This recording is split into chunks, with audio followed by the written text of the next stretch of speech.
தொடர்ந்து முக்கிய தலைப்புகளை பார்க்கலாம். நமீபியா நாட்டின் உயரிய விருதை பெற்றார் பிரதமர் மோடி. இதுவரை உலக நாடுகளில் 27 விருதுகளையும் இந்த பயணத்தின் 4வது விருதையும் பெற்றார்.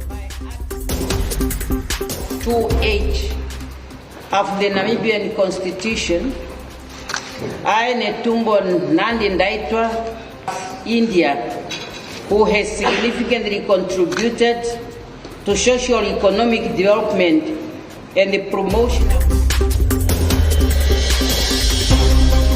மாணவர்கள் கோட்சே கூட்டத்தின் வழியில் செல்ல வேண்டாம் என்று முதலமைச்சர் மு க ஸ்டாலின் வேண்டுகோள். பெரியார் காந்தி வழியை பின்பற்றுமாறு திருச்சியில் கல்லூரி விழாவில் அறிவுரை. அம்பேத்கர் வழி, பெரியார் வழின்னு நமக்கான பல வழிகள் இருக்கு.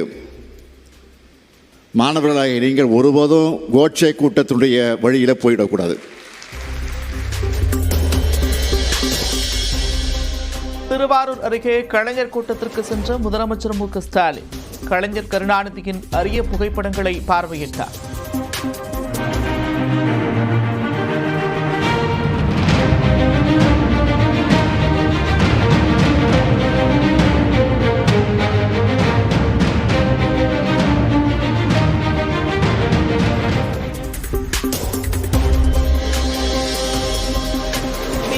ஆட்சியில் அனைத்து தரப்பு மக்களும் இன்னலில் இருப்பதாக அதிமுக பொதுச் செயலாளர் எடப்பாடி பழனிசாமி விமர்சனம். 2026 அதிமுக தனிப்பெரும்பான்மையுடன் ஆட்சி அமைக்கும் என்றும் பரப்புரை பயணம் குறித்து தொண்டர்களுக்கு எழுதிய கடிதத்தில் உறுதி. சட்டப்பேரவை தேர்தலில் யார் வெற்றி பெறுவார்கள் என்பதை மக்கள்தான் முடிவு செய்வார்கள். 210 தொகுதிகளில் அதிமுக கூட்டணி வெல்லும் என்று எடப்பாடி பழனிசாமி கூறியதற்கு துணை முதலமைச்சர் உதயநிதி ஸ்டாலின் பதில்.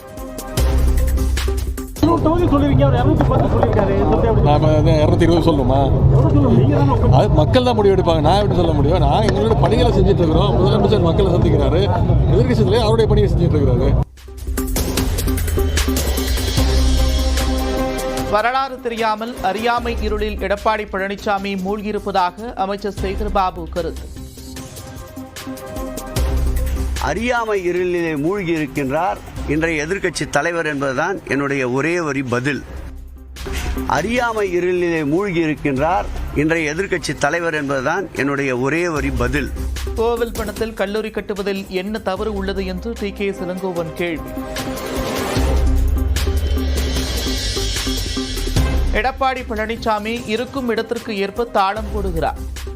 கோவில் பணத்தை எடுத்துக்கொண்டு ஓடினால் தானே தவறு என்றும் இந்திய கம்யூனிஸ்ட் கட்சியின் முத்தரசன் நியூஸ் 18க்கு பேட்டி. பள்ளிக்கூடம் தானே கட்டுறாங்க, எடுத்துட்டு போகல, எடுத்துட்டு போனா தப்பு. பள்ளிக்கூடம் கட்டுறது நல்லது தானே. நாளுக்கு நாள் கல்வி நிலையங்கள் அதிகரிப்பது அது நல்லது தானே. அதிக வருமானம் உள்ள கோயில் இருந்தால் அந்த மாதிரி செய்தால் அது வரவேற்க வேண்டுமே தவிர அதை விமர்சிக்க வேண்டிய அவசியம் இல்லை. சென்னை கொளத்தூர் கபாலீஸ்வரர் கலைக்கல்லூரி அருகே எடப்பாடி பழனிசாமியை கண்டித்து மாணவர்களின் பெற்றோர்கள் பொதுமக்கள் ஆர்ப்பாட்டம். கோவில் நிதியில் கல்லூரி கட்டுவதாக கூறியதற்கு எதிர்ப்பு. குற்றம் கடவுள் காசில் கல்வி தருவது குற்றமா குற்றமா தீட்டாதே தீட்டாதே.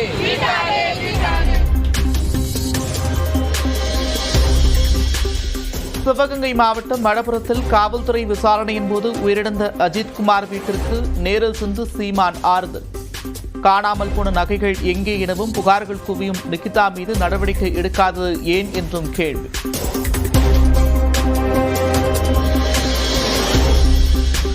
திருப்புவனம் பகுதியில் ஆர்ப்பாட்டம் நடத்த அனுமதி கோரி புதிய மனுவை மானாமதுரை டிஎஸ்பியிடம் நாம் தமிழர் கட்சி வழங்க வேண்டும்.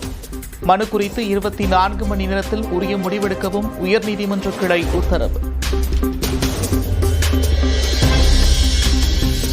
பொறுப்பற்ற பேச்சுக்கள் அரசியல் கட்சிக்கு அழகல்ல. அஜித்குமார் கொலை விவகாரத்தில் தடையை மீறி போராட்டம் நடத்துவேன் என்று கூறிய சீமானுக்கு உயர்நீதிமன்ற கிளை நீதிபதி கண்டனம்.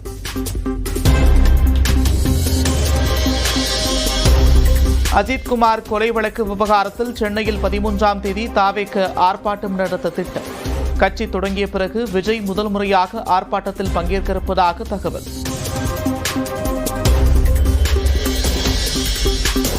தொழிற்சங்கங்களின் நாடு தழுவிய வேலைநிறுத்தத்தையும் மீறி தமிழ்நாட்டில் பேருந்துகள் வழக்கம் போல இயக்கம். சென்னை, மதுரை உள்ளிட்ட நகரங்களில் தொழிற்சங்கங்கள் போராட்டம்.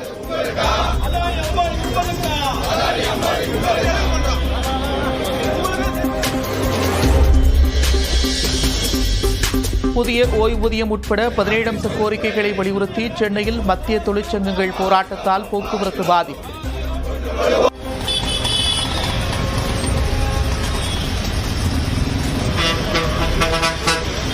கோவையில் தொழிற்சங்கத்தினர் மறியல் போராட்டத்தில் ஈடுபட்டதால் பரபரப்பு.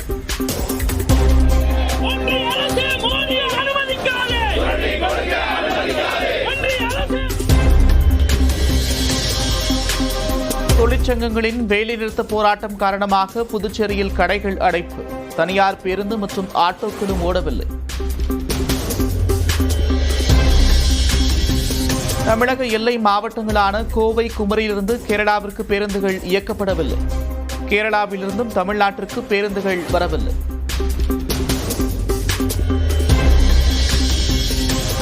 திருப்பூரில் திருவண்ணாமலையைச் சேர்ந்த தொழிலாளர்கள் தங்கியிருந்த குடியிருப்பில் பெரும் தீ விபத்து.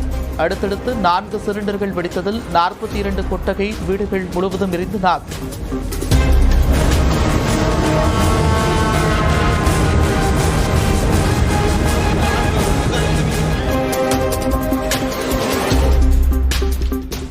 திருப்பூர் தீ விபத்தின் போது சிலிண்டர் வெடித்த பதைபதைக்க வைத்த காட்சிகள். குடியிருப்புகளுக்கு மேலே எழுந்த தீப்பிழம்பு.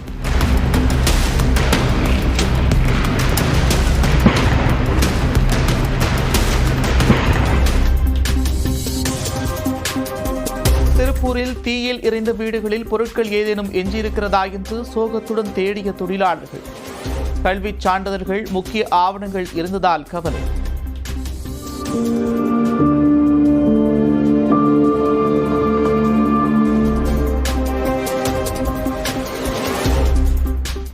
சென்னையில் கல்லுக்குள் ஈரம்பட நடிகை அருணா வீட்டில் 8 மணி நேரம் நீடித்த அமலாக்கத்துறை சோதனை.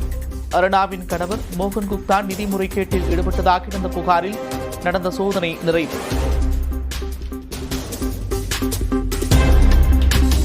கடலூர் ரயில் விபத்தில் காயமடைந்த மாணவர் விஸ்வேஷ் சிகிச்சை முடிந்து வீடு திரும்பினார்.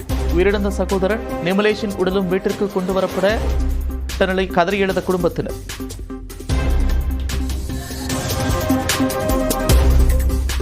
கேட்டை மூட மறந்ததால் பள்ளி வேன் மீது ரயில் மோதிவிட்டதாக கூறினார் கேட் கீப்பர் பங்கஜ் சர்மா.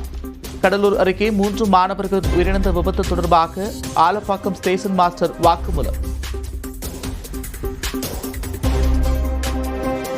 கடலூர் அருகே பள்ளி வேன் மீது ரயில் மோதியது குறித்து கேட் கீப்பர் பங்கஜ் சர்மாவுடன் மேலும் 11 ரயில்வே ஊழியர்களை விசாரிக்க முடிவு.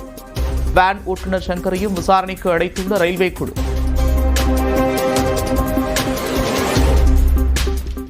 பிஎட் மாணவர் சேர்க்கைக்கு விண்ணப்பிக்க ஜூலை 21 வரை அவகாசம்.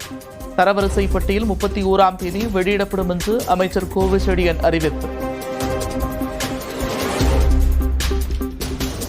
மேட்டுப்பாளையம் அருகே மழைநீர் தடுப்பணை குட்டையில் பதுங்கிய முதலையை பிடித்த வனத்துறையினர்.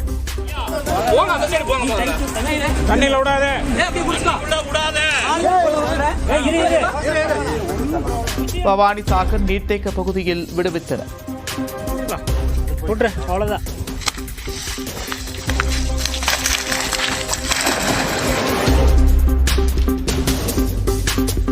மனைவி அஸ்மிதா பெயரை பயன்படுத்தி மோசடி செய்த வழக்கில் யூடியூபர் விஷ்ணுவுக்கு 3 நாள் போலீஸ் காவல். மத்திய குற்றப்பிரிவு போலீசாருக்கு அனுமதி அளித்தது சென்னை எழும்பூர் நீதிமன்றம்.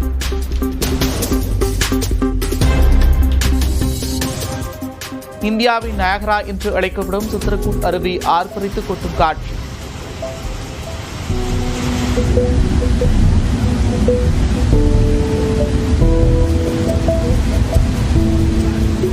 சத்தீஸ்கர் மாநிலத்தில் இந்திராவதி ஆற்றில் பாயும் அருவியை அழகாக படம் பிடித்த ட்ரோன்.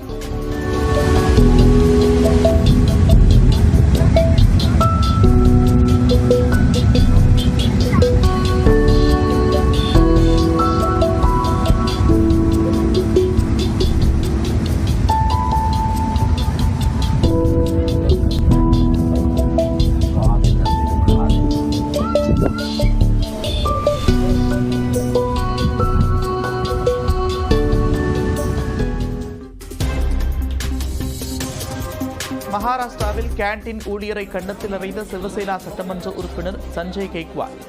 சட்டமன்ற உறுப்பினர் விடுதியில் உணவு தரமின்றி இருந்ததால் ஆத்திரம்.